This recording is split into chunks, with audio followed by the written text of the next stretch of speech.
What? Tomorrow? We were only gonna be here today. You kidding me? We missed it by one day.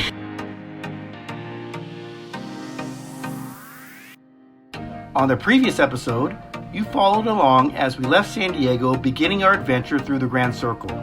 As we made our way through California, we stopped to take in the golden imperial sand dunes on display, stood in wonder at the Blythe geoglyphs, experienced the curiosity of the Oatman burrows, looked into the distant past revealed in the petrified forest, and entered another dimension at Santa Fe's Meow Wolf.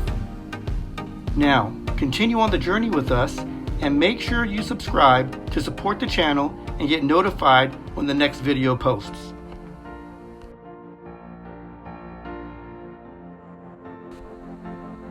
The Bandelier National Monument was named after the Swiss anthropologist that discovered the ruins here. All of the structures and caves were built by the Ancestral Pueblo People who lived throughout the Grand Circle. Here they built a village of over 400 rooms on the valley floor and caves in the porous cliffs.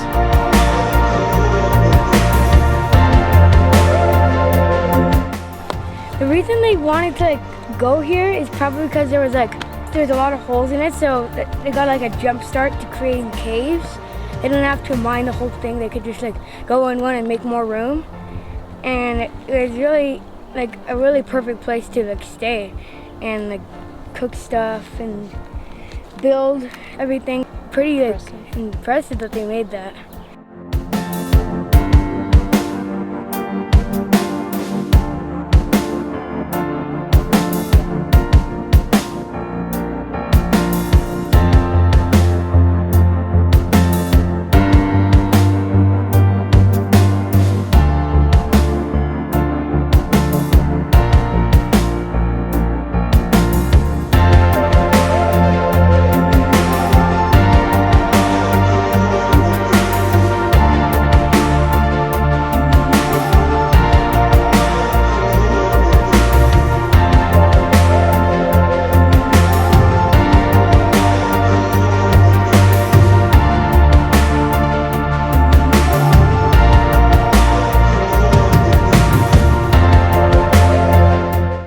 One of the most memorable experiences that we had here was climbing 150 feet up multiple ladders and narrow pathways that follow the edge of the cliff.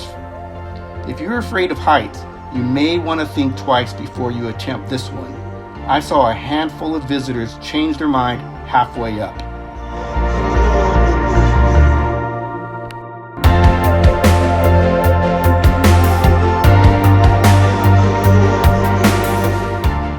When you do make it up, you'll be rewarded with an awesome view of the valley below, as well as a close-up look at an underground house that the Ancestral Pueblo People built called a Kiva, kind of like the three that were built below on the valley floor.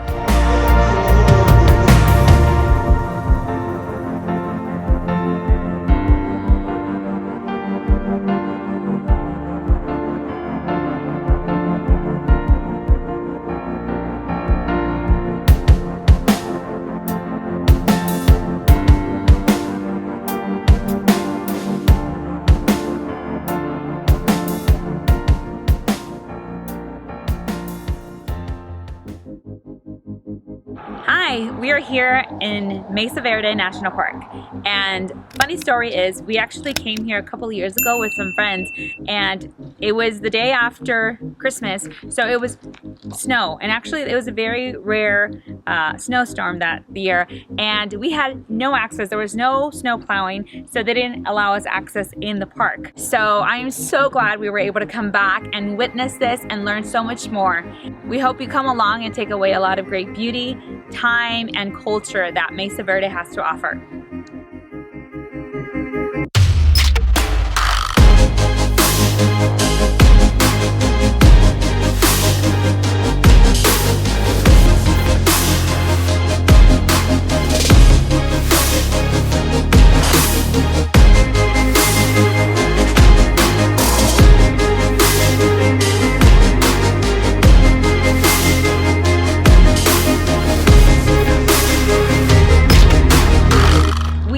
lot about the people that were living here, the Ancestral Pueblo people. We've been learning a lot more about them in this road trip, which has been so cool. But one of the cool things that we saw and we actually got to see is some of the homes, the way they actually lived. They started off with these homes called pits, which were kind of underground. Then the next natives that came, they started building one-level homes. And then gradually they started building second-level homes. And eventually they ended up building these things called cliff dwellings, which is what we see here in Mesa Verde. There's a lot of beautiful kept dwellings, and they're quite phenomenal. And to be able to witness and capture history is just amazing.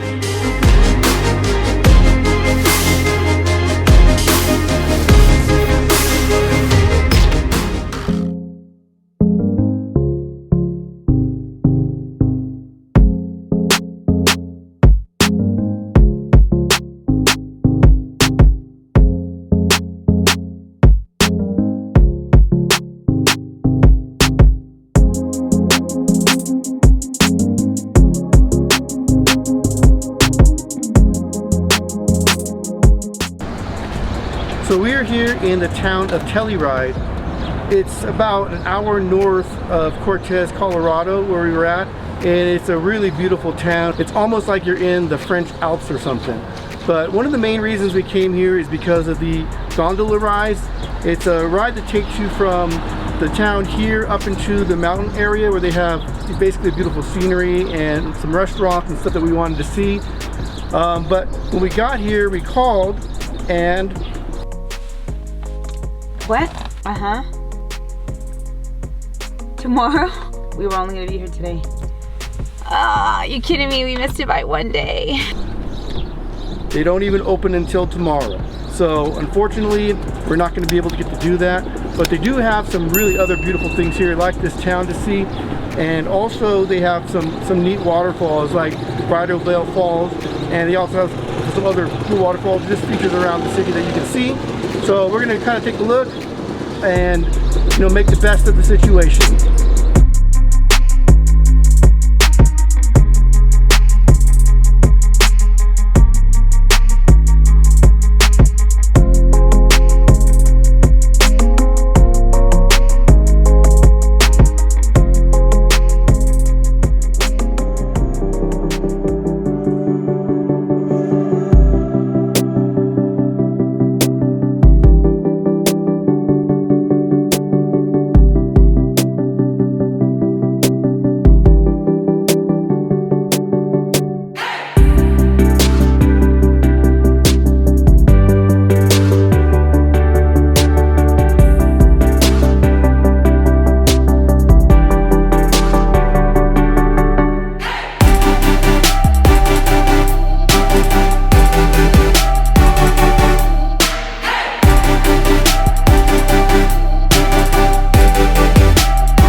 Made it to Corona Arch, and I gotta say, it's just spectacular.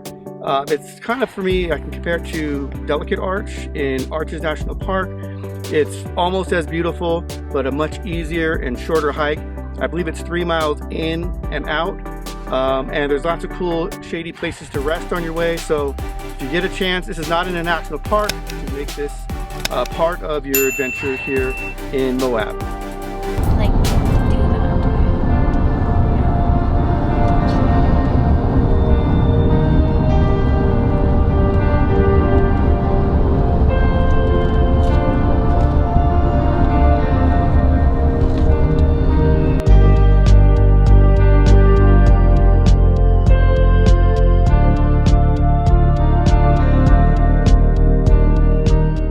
So legend has it that a long time ago, cowboys who were in this area, they kind of gathered wild horses and corralled them around this area because we're kind of near a cliff, and so putting them in a corral didn't let them get out. So the cowboys ended up selecting the best horses they wanted to take with them, and they basically left the rest here to die of thirst because they couldn't escape the corral. And we're just literally 2,000 feet above the Colorado River, which is pretty sad because they died of thirst. That's why they call it the Dead Horse Point.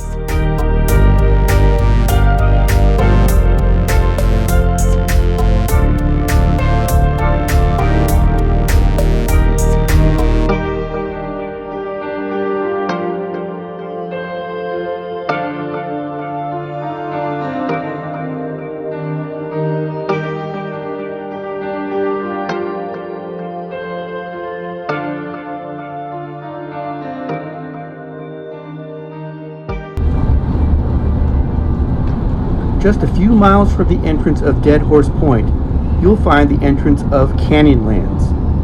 Canyonlands preserves a wilderness of rock at the heart of the Colorado Plateau. At center stage are two canyons carved by the Green and Colorado rivers.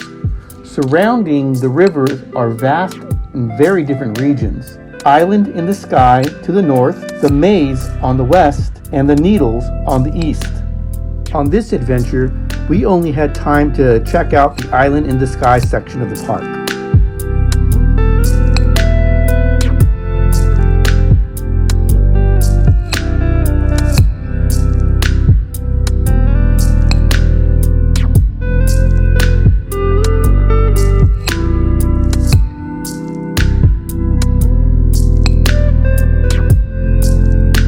From the various observation points, you can see vistas of dimensions hard to comprehend. Views reach from the depths of the Green and Colorado rivers. Across canyon after canyon, they stretch into the horizon 100 miles in distance. As we made our way through the Island of the Sky section of Canyonlands, we began to run out of time as the sun began to set. So, we didn't get to see all the things we wanted to see, but what we did experience was something that was beyond our imagination. I encourage you, make a stop here and check it out. You won't be disappointed. Join us on the next episode as we make our way through the Grand Circle and navigate the maze of hoodoos in Goblin Valley, hike hundreds of feet of sheer cliffs to Cassidy Arch, trek the Navajo Loop in Bryce Canyon, venture into the depths of the belly of the dragon, explore the sand caves on the cliffs of Kanab, and sled our way down the coral pink sand dunes. Make sure you like and subscribe to be notified when it posts, and comment below if you have any suggestions of stops we should make next time we're in the area.